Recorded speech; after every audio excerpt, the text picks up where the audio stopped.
மூத்த பேட்டர்ன்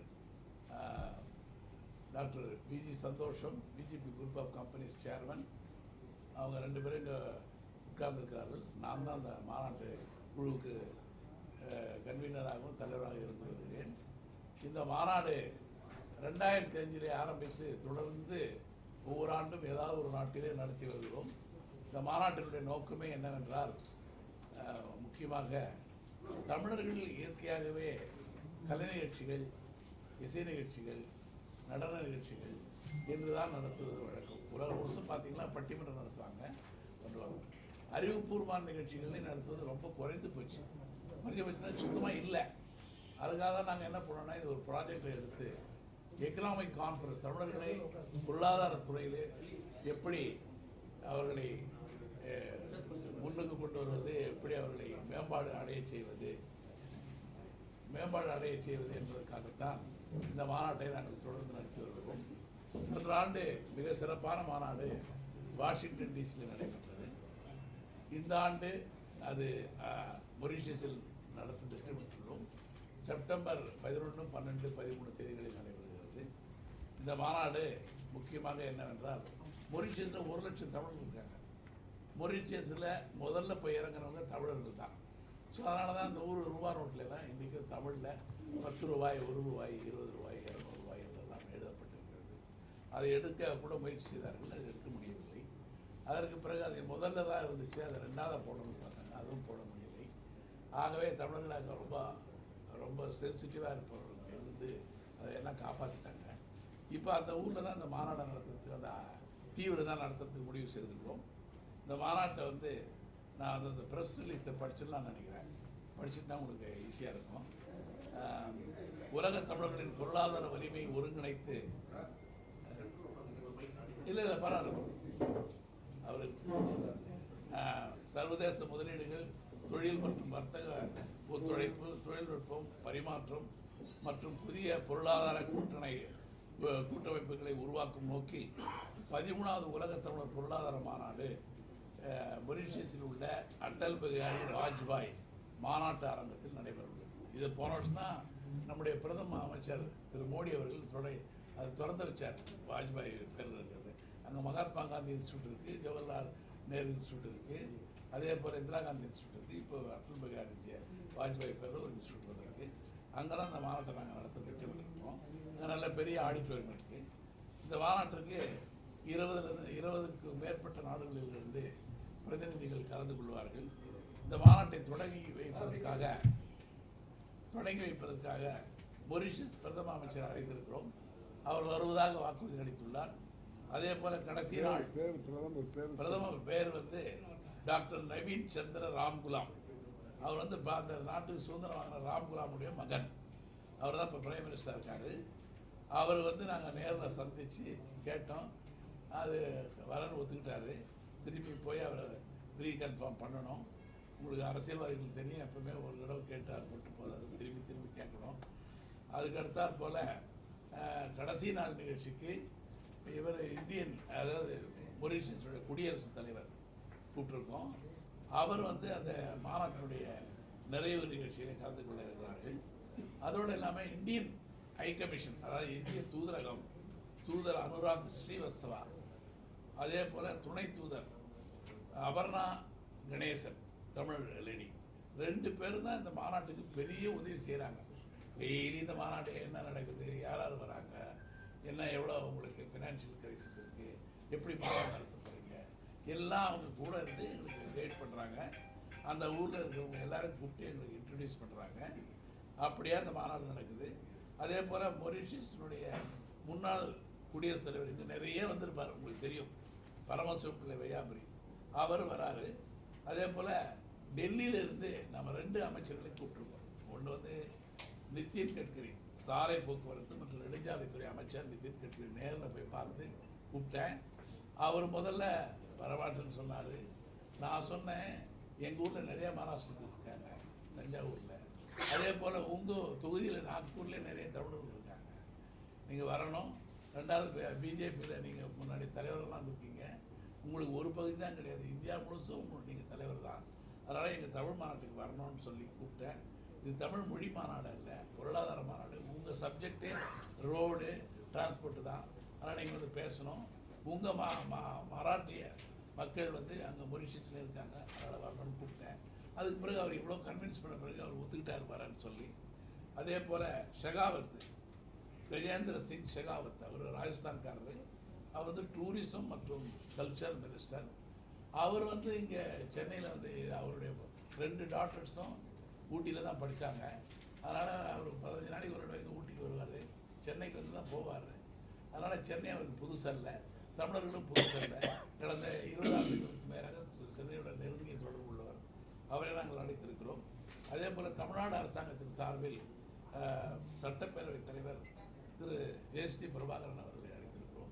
அவர் வருவதாக ஒத்துக்கொண்டுள்ளார். மற்ற அமைச்சர்கள் அழைத்துள்ளோம். அவர்கள் வந்து இன்னும் இது வரல, கன்ஃபர்மேஷன் வரல. இண்டஸ்ட்ரியல்ஸ் மினிஸ்டர் கூப்பிட்ருக்கோம், டூரிசம் மினிஸ்டர் கூப்பிட்ருக்கோம், அதே போல் ஐடி மினிஸ்டர் கூப்பிட்ருக்கோம். அவங்களுக்கெல்லாம் பதில் வரல, வரும் என்று எதிர்பார்க்கிறோம். அதே போல் புதுச்சேரியில் சீஃப் மினிஸ்டரையும் சிவக்குழந்தையும் கூப்பிட்ருக்கோம். அவங்களும் 2 பேரும் வரதாக சொல்லியிருக்காங்க. சீஃப் மினிஸ்டர் வர்றது சந்தேகம் தான், சிவக்குழந்தை கண்டிப்பாக வந்துடுவார் ஆச்சு. அதே போல் இந்த மாநாடு வந்து செப்டம்பர் 11ஆம் தேதி நடக்குது. அன்னைக்கு வந்து மகாகவி பாரதியாருடைய நினைவு நாள், இறந்த நாள். ஆகவே அன்னைக்கு வந்து என்ன பண்ணுறோம்னா, எங்கள் மாநாட்டினுடைய தொடக்க விழாவில் பாரதியார் படத்திறப்பு நிகழ்ச்சியும் சேர்த்து வைத்திருக்கிறோம். அதற்கான யாரை கூப்பிட்டு திறக்க வைக்கிறதுன்னு அதுக்கான முயற்சியை செய்து கொண்டிருக்கிறோம். அதே போல் மாநாட்டினுடைய கடைசி நாள் 13ஆம் தேதி முடிஞ்ச 14ஆம் தேதி அந்த ஊரில் ஒரு அண்ணா சேர் இருக்குது. அதில் பேரறிஞர் அண்ணா நினைவு சொற்பொழிவை வந்து நம்ம விஐடி சான்சலர், அண்ணாவோட பழகினவர், அண்ணாவோட எம்பியானவர், அண்ணாவோட நெருக்கமானவர், அவர் வந்து அங்கே வந்து ஒரு பெரிய ஸ்பீச் அண்ணாவை பற்றி கொடுக்க போகிறாரு. அது 14th. அது ஒரு மிகப்பெரிய விஷயம். முதல் நாள் பாரதியார், கடைசி நாள் அண்ணா. இது ஒரு கோர்வையாக அமைஞ்சிருக்கு. அதே போல் இந்த இண்டஸ்ட்ரியலிஸ்ட்டு, பிஸ்னஸ் மேனு எல்லாம் டிஃப்ரெண்ட் கண்ட்ரீஸ்லேருந்து வராங்க. ஆஸ்திரேலியாவிலேருந்து வராங்க, சிங்கப்பூர்லேருந்து வராங்க, மலேசியாவிலேருந்து வராங்க, யூஏலேருந்து வராங்க, பஹ்ரைன்லேருந்து வராங்க, அமெரிக்காவிலேருந்து வராங்க, இங்கிலாந்துலேருந்து வராங்க, சவுத் ஆப்பிரிக்காவிலேருந்து வராங்க.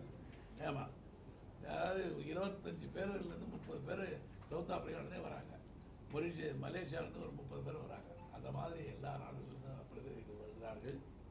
ஆகவே இந்த மாநாடு வந்து மிக சிறப்பான ஒரு மாநாடாக நடைபெறும். 2வது இன்னொரு விஷயம் என்னக்கா, நம்ம ஆட்கள் எல்லாருமே அயர்லாண்டை பார்க்கணும்னு ஒரு ஆசை உண்டு. அயர்லாண்டில் போய் பார்த்தா அந்த அயர்லாண்டு எப்படி இருக்கு, அது தமிழர்கள் வாழ்கிற அயர்லாண்டு. அது வந்து ஒரு இந்து மகா சமுத்திரத்தில் மத்தியில் ஒரு டாட் மாதிரி இருக்கும். அந்த அயர்லாண்டில் தான் அது தீவு. அந்த தீவில் தான் அந்த மாநாடு நடக்குது. ஆகவே இந்த மாநாடு வந்து ஒரு மிக வித்தியாசமான அதே நேரத்தில் தேவையான மாநாடு. என்ன வேணுங்கன்னா, அங்கே மொரிஷியஸில் யார் கம்பெனி ஆரம்பிக்கிறது இருந்தாலும் இந்தியாவில் இருக்கிற எல்லா பிக் பிஸ்னஸ் மேன்லேருந்து சாதாரண பிஸ்னஸ் மேன் வரையிலும் அங்கே ஒரு அக்கௌண்ட்டு, அங்கே ஒரு கம்பெனி ஆரம்பித்து வச்சுருக்காங்க. ஸோ என்னென்ன ஃபினான்ஷியல் டிரான்சாக்ஷன் அங்கே கொஞ்சம் எளிதாக இருக்குது, அதனால் எல்லாம் ஆரம்பிச்சுருக்காங்க. அதனால் பிஸ்னஸ் வந்து ரொம்ப பிரமாதமாக வந்து பண்ண முடியும். ஆகவே இந்த மாநாடு வந்து ஒரு சிறப்பான மாநாடு. இந்த மாநாட்டுக்கு எங்களுக்கு உடனிருந்து 13 மாநாடு நடத்தி கொடுத்த பெருமை நம்ம சான்சலரையும் நம்ம விஜிபி அண்ணாச்சியுமே சாரும். அவர்கள் எந்த நிகழ்ச்சிக்கும், நாங்கள் நடத்துகிற நிகழ்ச்சிக்கு எதுக்கும் அவங்க வர்றதில்லை, சொல்கிறதில்லை, எல்லாத்துக்கும் வந்து எங்களை ஆசீர்வாதம் பண்ணுறாங்க. ஆகவே இப்போ வந்து இந்த பத்திரிகையாளர் நிலையில் திரு டாக்டர் ஜி விஸ்வநாதன் சான்சலர் அவர்களை ஓரிரு வார்த்தைகள் சொல்லுமாறு கேட்டுக்கொள்கிறேன்.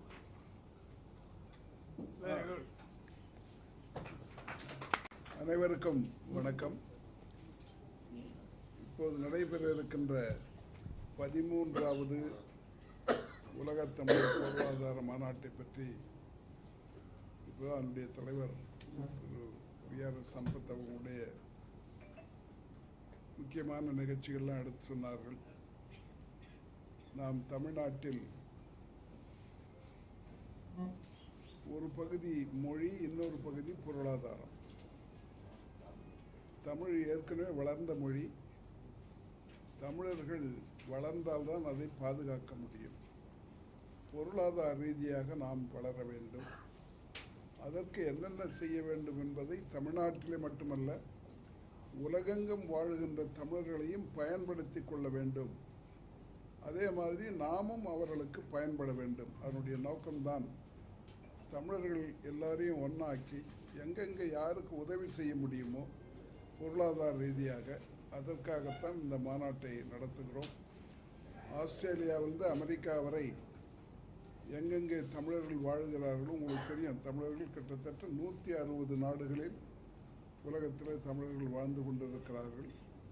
100 நாடுகளுக்கு மேலே அவர்களுக்கு குடியுரிமையே இருக்கிறது. அதுவும் அதிகமாக வாழ்கின்றது தென்னாப்பிரிக்காவாக தான் இருக்கும். தமிழ்நாட்டுக்கு வெளியே அதிகமாக வாழ்வது தென்னாப்பிரிக்கா. அதுவும் டர்பன் நகரில் மட்டும் 10 லட்சம் பேர் இருக்காங்க. தமிழ் தான் ரொம்ப குறைவுங்க.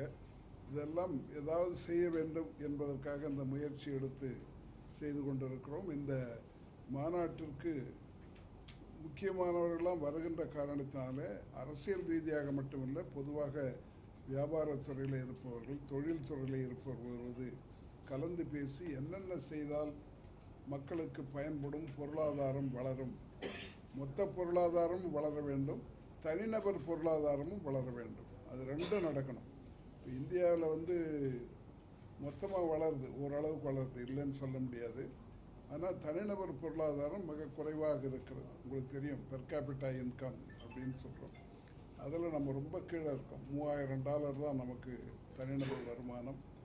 ஆனால் மொத்தத்தை பார்க்கும்போது உலகத்தினுடைய 6வது இடத்தில் இருக்கும். இதில் 3வது 4வது இடத்துக்கு போய் திருப்பி இப்போ 6வது இடத்துக்கு வந்துட்டோம்.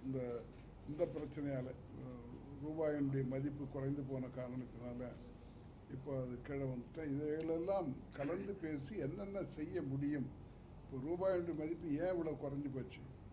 நான் 1971 என்னை அமெரிக்காவுக்கு அனுப்பிச்சாங்க அரசாங்கத்தில், எம்பியாக இருக்கும்போது. அப்போ ஒரு டாலர் விலை $7,000. இப்போது 96 97 ஆகிப்போச்சு. அதனுடைய விளைவு தான் நம்ம பொருளாதாரம் மேலே போய் ரேங்கில் 4வது இடத்துக்கு போய் மறுபடியும் இந்த வருஷம் 6வது இடத்துக்கு வந்துட்டோம். ஜப்பானும் இங்கிலாந்தும் நமக்கு மேலே போயிட்டாங்க. இவைகளெல்லாம் ஆராய்ந்து பேசுவதற்கான இடம் இது. அதே போல் மற்ற நாடுகளுக்கு நாம் எப்படி உதவ முடியும் என்பது. தனிநபர் வருமானம் உயர்ந்தால்தான் மக்கள் வளர முடியும். இப்போ இந்த இலவசமெல்லாம் கொடுக்குறோம், வேணான்னு சொல்ல. ஆனால் இலவசமாக கல்வியை கொடுக்க வேண்டும். அதுதான் மேலே நம்ம உயர்த்தும். எங்கே நாடுகள்லாம் பொருளாதாரத்தில் வளர்ந்திருக்கிறதோ அவைகளெல்லாம் கல்வியில் வளர்ந்த நாடுகள். அதை நாம் செய்ய வேண்டும். இதுவரை எந்த அரசும் அதை முழுமையாக செய்யவில்லை.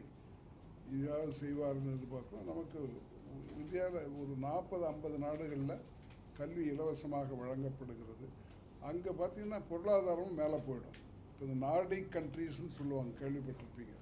Norway, Sweden, Denmark, Finland, Iceland. Nordic கண்ட்ரீஸ்ன்னு சொல்கிறது இவங்க தான் உலகுக்கே முன்மாதிரியான நாடுகள். மக்களாட்சியிலும் முன்மாதிரி, பொருளாதாரத்தில் முன்மாதிரி நாடுகள். அங்கே அவங்களுடைய தனிநபர் வருமானம் $67,000. நாம் அதெல்லாம் பார்த்து என்னென்னு கற்றுக்கிறதுக்கு ஒரு வாய்ப்பு. இந்த மாநாட்டில் இதெல்லாம் விவாதிக்க இருக்கின்றோம், என்னென்ன செய்ய வேண்டும். அதே மாதிரி பொதுத்துறை நிறுவனங்கள், பப்ளிக் செக்டர் அண்டர்டேக்கிங்ஸ். நீங்கள் தனியார் நடத்தினா லாபம் வரும், அரசாங்கம் நடத்தினா நஷ்டம் வரும். நீங்கள் உதாரணத்துக்கு சொன்னால் பஸ்ஸு, பேருந்துகள் தனியார் நடத்தும் போது குறைஞ்சபட்சம் 3 லட்சம் 4 லட்சம் வருமானம் வருது. ஆனால் அரசாங்கம் நடத்தினா 5 6 லட்சம் எல்லா பஸ்லையும் லாஸ் ஆகுது, இழப்பு ஏற்படுது. இது ஏன் இப்படி? இதெல்லாம் எப்படி தடுத்து நிறுத்துறது? ஏன்னா வரி போடாமையே இதை நிறுத்தினாலே வரிகளை குறைக்க முடியும். அப்படிப்பட்ட வாய்ப்பெல்லாம் இருக்குது. இதெல்லாம் பொருளாதாரத்தில் தான் விவாதிக்க முடியும். இதையெல்லாம் விவாதிப்பதற்கான ஒரு இடமாக இந்த மாநாடு அமைய இருக்கிறது. உலகம் முழுவதும் இருந்து வருகின்றார்கள். அவர்களுடைய அனுபவத்தை எல்லாம் வந்து கொண்டு சொல்ல இருக்கிறார்கள். தனியார் நடத்துவது எப்படி, அரசாங்கம் நடத்துவது எப்படி, பொதுத்துறை நடத்துவது எப்படி, தனியார் துறையில் என்னென்ன செய்ய வேண்டும் என்பதெல்லாம் அங்கே பேச இருக்கின்றார்கள். ஆகவே இது ஒரு முக்கியமான மாநாடு. இந்த மாநாட்டில் தமிழ்நாட்டிலிருந்தும் நிறைய பேர் கலந்து கொள்வார்கள் என்று எதிர்பார்க்கின்றோம். இந்த மாநாடு வெற்றியடைய வேண்டும் என்று நான் விரும்புகின்றேன். அடுத்து நமது அண்ணாச்சி அவர்கள் வாழ்த்துரை வழங்கும்.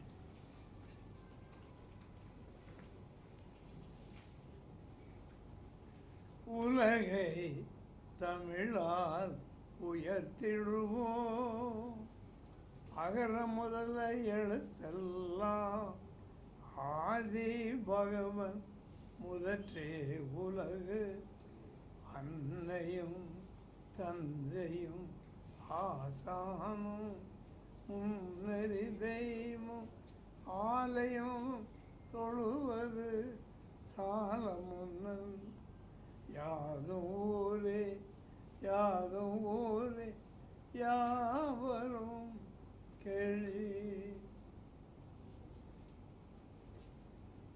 எல்லா நாடுகளிலும் நமது மக்கள் வாழ்ந்து வருகின்றார்கள். வாழ்ந்து வருகிறார்கள் என்று சொன்னால் அவர்கள் பிழைப்பு தேடி சென்றார்கள், இன்று பிழைத்துக் கொண்டு இருக்கின்றார்கள்.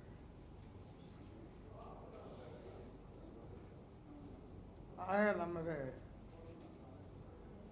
சகோதரர் சம்பத் அவர்கள் கடந்த 13 ஆண்டுகளாக மிக சிறப்பப்பட்டு பல்வேறு நாடுகளில் இந்த எக்கனாமிக் கான்ஃபரன்ஸ், பொருளாதார வளர்ச்சி, இதை பற்றி அவர்கள் பெரிய மாநாடு நடத்தினார். அதற்கு உற்ற துணையாக நமது அன்பிற்கும் மிகுந்த பாசத்துக்குரிய கல்விக்கோ உலகம் முழுவதும்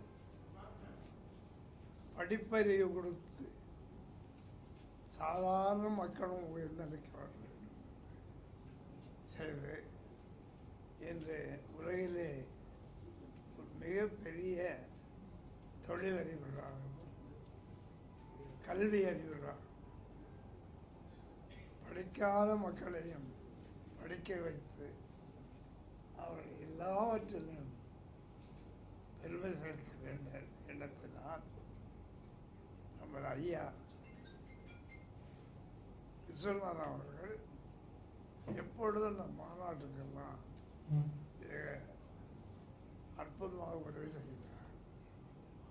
இந்த மாநாடு மட்டுமல்ல, சமுதாய வளர்ச்சி, சமுதாய மக்கள் படிக்க வேண்டும், படிக்காத மக்களை படிக்க வைக்க வேண்டும். இதற்கு பல்லாயிரக்கணக்கான பல கோடி ரூபாய் தேவை. ஆனால் அதையே அவர்கள் பொருள்படுத்தாமல் செய்து வருகிறார். அவர்கள் செய்யும் அர்ப்பணை உலகம் முழுவதும் இன்று அதை மெய்ப்பித்து காண்கிறோம். எந்த நாட்டுக்கு சென்றாலும் அங்கு ஐயா விஸ்வநாதன் அவர்கள் கல்லூரியில் படித்து பட்டம் பெற்று பல நல்ல தொழில்களை செய்து வருகிறார். அவர்கள் இந்த மாநாட்டுக்கு புரோலராக இருந்து எங்களுக்கெல்லாம் வழிகாட்டுகிறார். வள்ளுவர் திருவள்ளுவரை பல நாடுகளில் வைத்திருக்கின்றனர். அதற்கும் அவர்கள் உதவி செய்து அந்தந்த இடத்துக்கு வந்திருக்கின்றனர். ஆகவே இப்படி தன்னை அர்ப்பணித்து விஸ்வநாதையா அன்புக்குரிய PS அவர்களுக்கு நேரத்தை நன்றி சொல்லி வந்திருக்கின்ற பத்திரிகையாளர் அனைவருக்கும்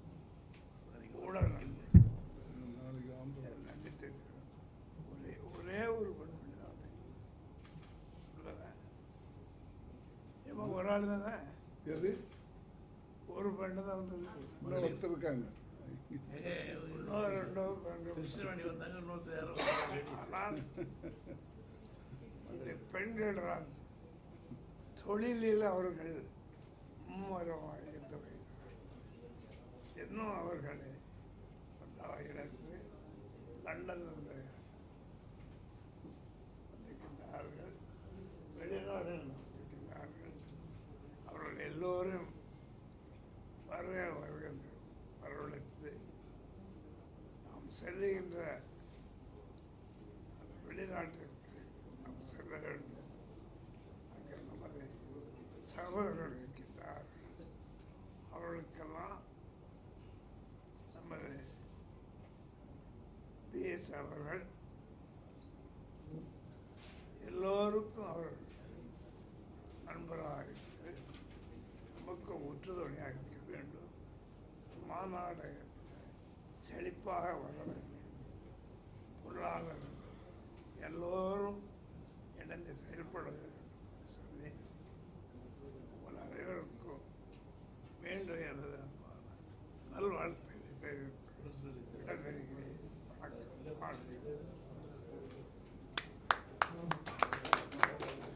ஏதாவது கேள்விகள் கேட்குறீங்களா? இந்த மாநாட்டில் எத்தனை பேர் சுமாராக கலந்துக்கிறாங்க? ஆல் ஓவர் த வேர்ல்டு ஒரு 400 to 500 people கலப்பாங்க. ஆமாம். அது தவிர வேற ஏதாவது கேள்விகள்? முக்கிய நோக்கம் பொருளாதார மேம்பாடு, தமிழர்களுக்கான பொருளாதார மேம்பாட்டை முன்னிறுத்தி அதற்கான என்னங்க இல்லை எம்ஓஇஸ் அது அரசாங்கம் தான் பண்ண முடியும். நாங்கள் எதுவும் பண்ணலை. பிறந்த பிரிந்து ஒன்லி எக்கனாமிக் அவேர்னஸ் நெட்வொர்க்கிங் மட்டும் தான் பண்ணுறோம். சார், இது வரைக்கும் நடந்திருக்க 12 மாநாட்டில் யாரெல்லாம் பயனடைஞ்சிருக்காங்க? இது பாண்டிச்சேரி கவர்மெண்ட்டு 3000 கோடி ரூபாய் எங்கள் மாநாட்டினால அவங்களுக்கு வருமானம் வந்திருக்கு. 2018 அங்கே மாநாடு நடத்தினோம். சீஃப் மினிஸ்டர் கேபினெட்லேயே ரெசல்யூஷன் பாஸ் பண்ணாரு. இந்த மாதிரி உங்கள் மாநாட்டினால 3000 crores எங்களுக்கு இன்வெஸ்ட்மெண்ட் கிடச்சிச்சு அப்படின்னு அவர் நாராயணசாமி சீஃப் மினிஸ்டர் இருந்து ஒரு ரெசல்யூஷனே பாஸ் பண்ணார். அந்த மாதிரி பல இண்டிவிஜுவல்ஸ் அவங்க 2 பேரும் 3 பேரும் டைப் பண்ணுறதுக்கான வாய்ப்புகள் நடந்துட்டு தான் இருக்கு. மாநாடு வந்து பின்னால் வரவங்களுக்கு பயனாக இருக்கிற மாதிரி அதை ரெக்கார்ட் பண்ணுற மாதிரி ஏதாவது இது ஆன்லைனில் வருதே, ஆன்லைனில் போடுறோம். இது வரைக்கும் மாநாட்டை பூரா இதெல்லாம் சேவ் பண்ணி போடுறோம். நீங்கள் பார்த்தீங்களா, இதில் வெப்சைட்டில் போய் பார்க்கலாம். உலக தமிழர் பொருளாதார மாநாடுன்னு பார்த்தீங்கன்னா நிறைய ஸ்பீச்சஸ் இருக்குது. எல்லாருடைய ஸ்பீச்சை கட் பண்ணி போட்டுருக்கோம். ஆல்மோஸ்ட் எல்லா கான்ஃபரன்ஸையும் போட்டுருக்கோம். அதுக்கு அடுத்தாற்போல் இப்போ முக்கியமான விஷயம், இந்த மாநாட்டை பற்றி இன்னொரு முக்கியமான விஷயம், மாநாட்டினுடைய இணையதளம் www.economic-conference.com அந்த இணையதள முகவரியை நீங்கள் ஓப்பன் பண்ணிங்கன்னா மாநாட்டில் தினமும் யாரெல்லாம் பேச வராங்க, யாருடைய இது மாநாட்டினுடைய வளர்ச்சி என்ன நடக்குது, டெய்லி நாங்கள் அப்டேட் போட்டுருக்கோம். நீங்கள் யாருனாலும் பார்க்கலாம். இந்த மாநாட்டில் எடுத்துக்கிட்டிங்கன்னா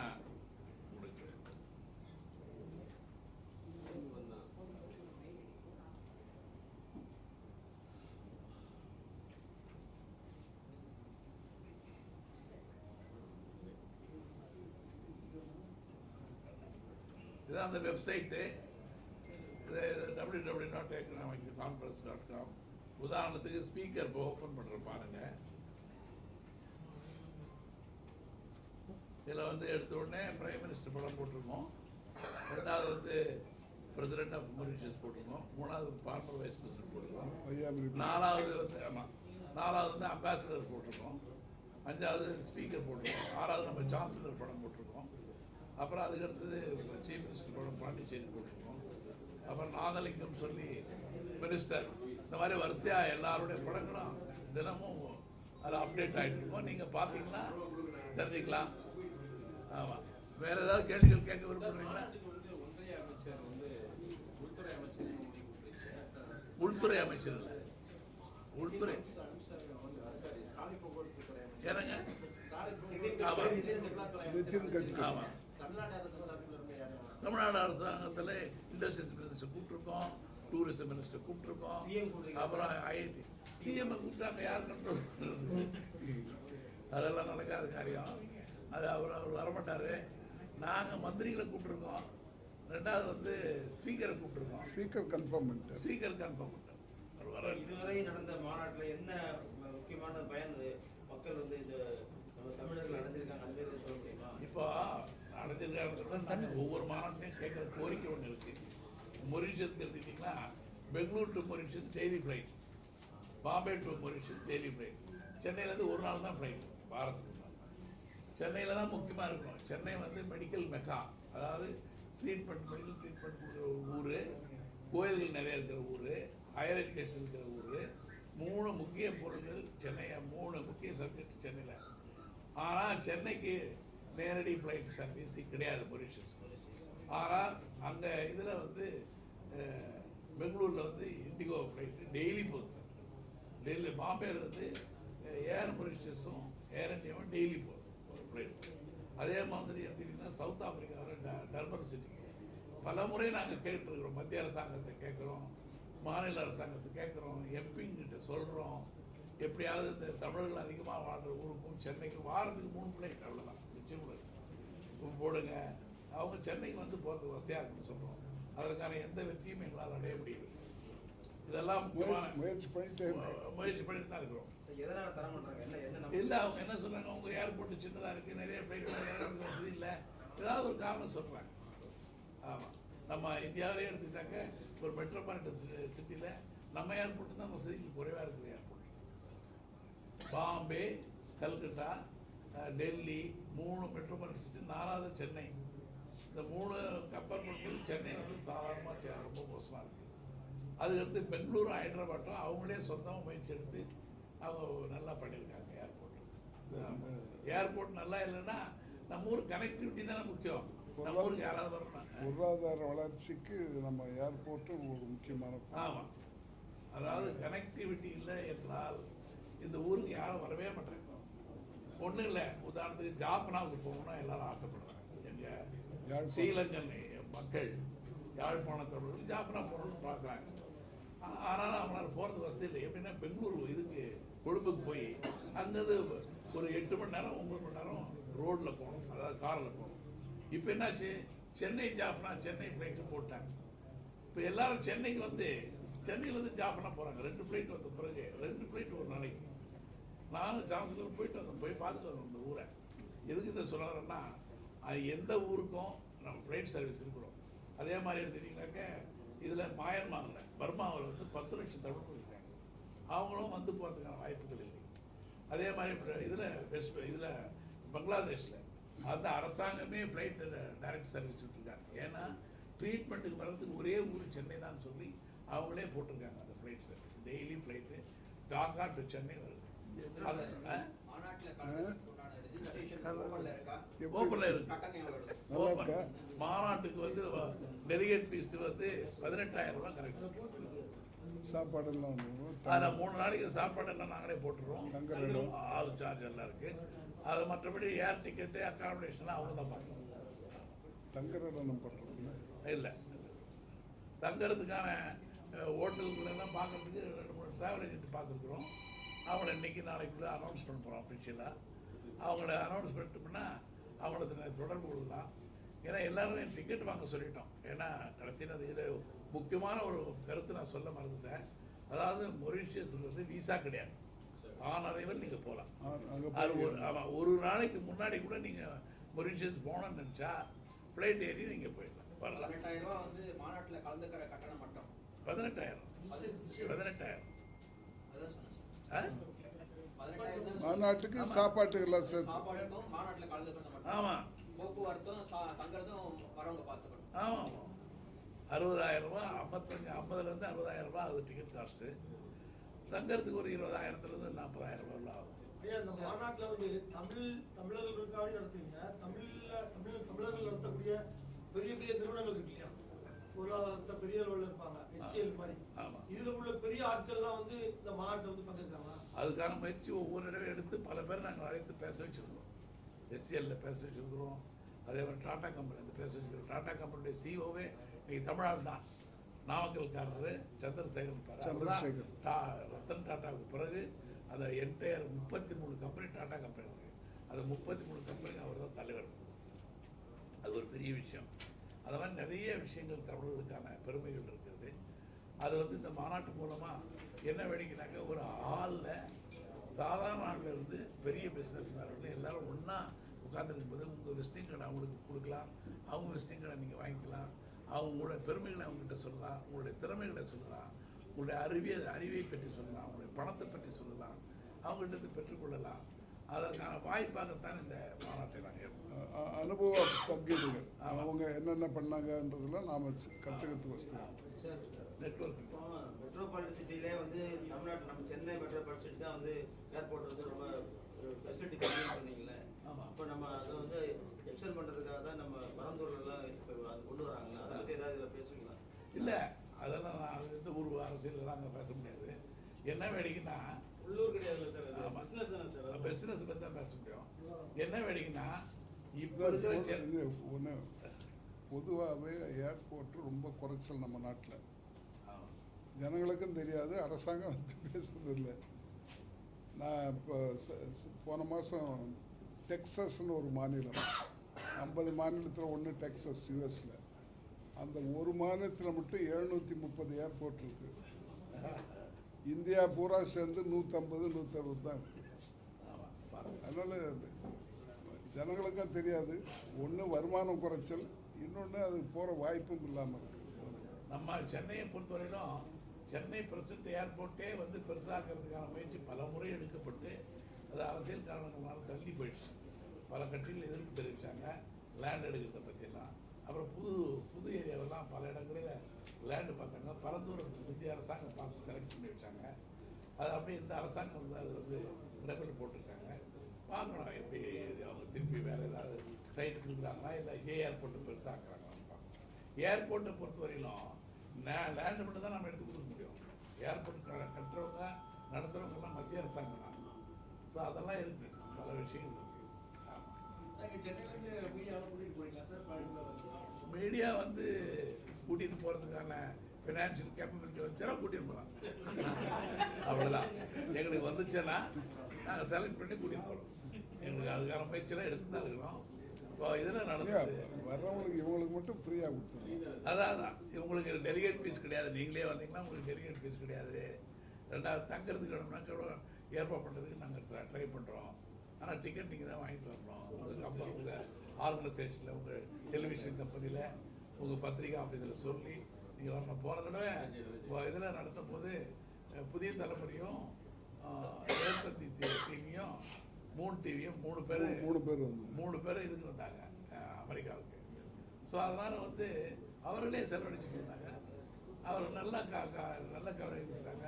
அந்த சலீம் அதுக்குன்னே வந்தார், வந்து அங்கேயே 3 நாள் சுற்றி பண்ணார், எல்லாம் பண்ணார். அந்த மாதிரி நீங்கள் வந்து பண்ணீங்கன்னா ரொம்ப சந்தோஷம் தான்.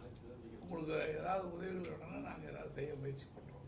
சார், இந்த மாநாட்டில் தீர்மானம் கொண்டு வரீங்களா? ஆமாம், எப்போ எல்லா மாநாட்டிலையும் தீர்மானங்கள் உண்டு, விருதுகள் உண்டு. ஒரு நாட்டுக்கு ஒரு விருது கொடுக்குறோம் எப்பவுமே. அதாவது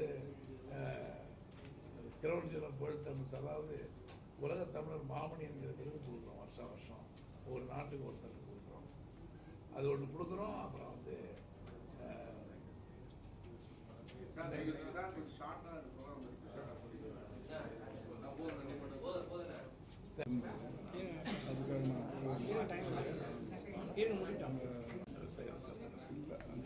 அதாவது இந்த மாநாடு ஒவ்வொரு ஆண்டும் தமிழர்கள் பொருளாதார வளர்ச்சி குறித்து நடைபெற்று வருகிறது. சென்ற ஆண்டு மிக வெற்றிகரமாக வாஷிங்டன் டிசியில் நடைபெற்றது. இந்த ஆண்டு அங்கே வாஷிங்டன் டிசினா மிகப்பெரிய நாடு. இப்போ ஒரு சின்ன தீவில், தமிழர்கள் வாழுகிற தீவில் இந்த மாநாடு நடைபெற இருக்கிறது. செப்டம்பர் மாதம் 11, 12, 13 தேதிகளில் மொரீஷியஸில் நடைபெற இருக்கிறது. இந்த மாநாட்டினை மொரீஷியஸ் பிரதம அமைச்சர் தொடங்கி வைக்கவும், கடைசி நாள் இந்த நாட்டினுடைய குடியரசுத் தலைவர் முடித்து வைக்கவும் ஏற்பாடுகள் செய்யப்பட்டிருக்கின்றன. இந்திய அரசாங்கத்தினுடைய அமைச்சர்கள், தமிழ்நாடு அரசாங்கத்தினுடைய அமைச்சர்கள், பாண்டிச்சேரி அரசாங்கத்தினுடைய அமைச்சர்கள் எல்லாம் அழைத்திருக்கிறோம். அது தவிர நிறைய தொழிலதிபர்கள், கல்வியாளர்கள், அதாவது bankers, computer specialist, chartered accountants, advocates, doctors, engineers, இப்படி பலரையும் புகழ்பெற்றவர்கள் எல்லாம் அழைத்திருக்கிறோம். யார் யார் அழைத்திருக்கிறோன்றதை நீங்கள் போய் வெப்சைட்டில் பார்த்தீங்கன்னா அவங்க எல்லாரும் ஃபோட்டோவும் இருக்கும். குறிப்பிடத்தக்கது சொன்னால் உதாரணத்துக்கு சீஷல்ஸ் எடுத்திங்கனாக்கா ராமபிள்ளைன்னு ஒருத்தர் அழைச்சிருக்கிறோம். ஒரு சின்ன ஐலாண்டு அதில் மிகப்பெரிய தொழிலதிபரை கூப்பிட்டுருக்கோம். அவர் வராரு. சவுத் ஆப்பிரிக்காவிலேருந்து ஒரு 30 பேர் வராங்க. ஒரு பெரிய டீமே வராங்க. அந்த மாதிரி பல நாடுகளில் இருந்து வருகிறார்கள். இந்த மாநாடு தொடர்ந்து ஒரு சந்தாதாரர் மாதிரி அவங்க எல்லாருமே உலகம் முழுசும் இந்த மாநாடு எங்கே நடக்கிறது என்று கேட்டுக்கொண்டு வருகிற ஒரு சூழ்நிலை இருக்கிறது. இந்த மாநாட்டினுடைய நோக்கமே தமிழர்களையும் மற்ற இனத்தோடு ஒப்பிடும் வகையில் வளர்ச்சி பெற செய்வது தான் இந்த மாநாட்டினுடைய நோக்கம். இந்த மாநாடு மிக வெற்றிகரமான மாநாடாக அமைவதற்கான எல்லா முயற்சிகளையும் நாங்கள் செய்து வருகிறோம். இங்கிருந்து சென்னையிலிருந்து வர விருப்பப்படுகிறவர்கள் வாரத்துக்கு ஒரு நாள் தான் ஃப்ளைட் இருக்குது. செவ்வாய்க்கிழமை இந்த ஃப்ளைட் புறப்பட்டுச்சுன்னா திங்கட்கிழமை திரும்பி வருது. 3 நாள் மாநாடு, 3 நாள் அந்த தீவை சுற்றி பார்க்குற மாதிரி ஏற்பாடு செய்யப்பட்டிருக்கிறது சுற்றுப்பயணம். அதில் அப்படி வரலாம். அப்படி இல்லை என்றால் மாநாட்டுக்கு மட்டும் வந்து போனோம்னா வெள்ளிக்கிழமை காலையில் வந்துட்டு திங்கட்கிழமை காலையில் திரும்பிடலாம். அதுக்கு ஏர் இண்டியா ஃப்ளைட் வந்து பாம்பே வழியாகவும் இண்டிகோ ஃப்ளைட்டு பெங்களூர் வழியாகவும் இருக்கிறது. ஆகவே தமிழ்நாட்டிலிருந்து யாரும் எந்த விதமான பிரச்சனையும் இல்லாமல் வந்து செல்வதற்கான வாய்ப்புகள் இருக்கின்றன. அதே போல் உலகம் முழுவதும் இருந்து வருபவர்களுக்கு எமிரேட்ஸ் ஃப்ளைட் 2 ஃப்ளைட்டு ஒரு நாளைக்கு துபாய் டு மொரிஷியஸ் வருது. அது என்ன 340 பேர் உட்கார்ற பெரிய ஏர்கிராஃப்டையும் ஆப்ரேட் பண்ணுறாங்க 2 ஃப்ளைட்டு. ஸோ அதனால் உலகம் முழுசும் இருக்கிறவங்க ஈஸியாக வர்றதுக்கான வாய்ப்புகளையும் நாங்கள் ஏற்படுத்தியிருக்கிறோம். இந்த மாநாட்டினுடைய நம்ம சான்சலர் வந்து மாநாட்டினுடைய இறுதி நாளில் 14ஆம் தேதி அண்ணா சொற்பொழிவு ஆற்றிருக்கிறார். அங்கே அண்ணா சேர் இருக்குது, அதில் சொற்பொழிவு ஆற்றிருக்கிறார். முதல் நாள் வந்து பாரதியாருடைய நினைவு நாளை முன்னிட்டு இனாகரல் செஷனில் பாரதியார் படம் திறக்க இருக்கிறோம் என்பதையும் இந்த நேரத்தில் நான் தெரிவித்துக் கொள்கிறேன். நீங்கள் அனைவரும் இந்த வந்திருக்கிற பத்திரிகையாளர் அனைவரும் இதை மக்களுக்கு எடுத்து செல்ல வேண்டும். இது ஏனென்றால் இது முழுக்க அறிவுபூர்வமானது, கல்விபூர்வமானது, பொருளாதார வளர்ச்சி பூர்வமானது. ஆகவே நீங்கள் அதை பயன்படுத்திக் கொள்வதற்கான வாய்ப்பினை நீங்கள் ஏற்படுத்தி கொடுக்க வேண்டும் என்று கேட்டுக்கொள்கிறேன். நன்றி, வணக்கம்.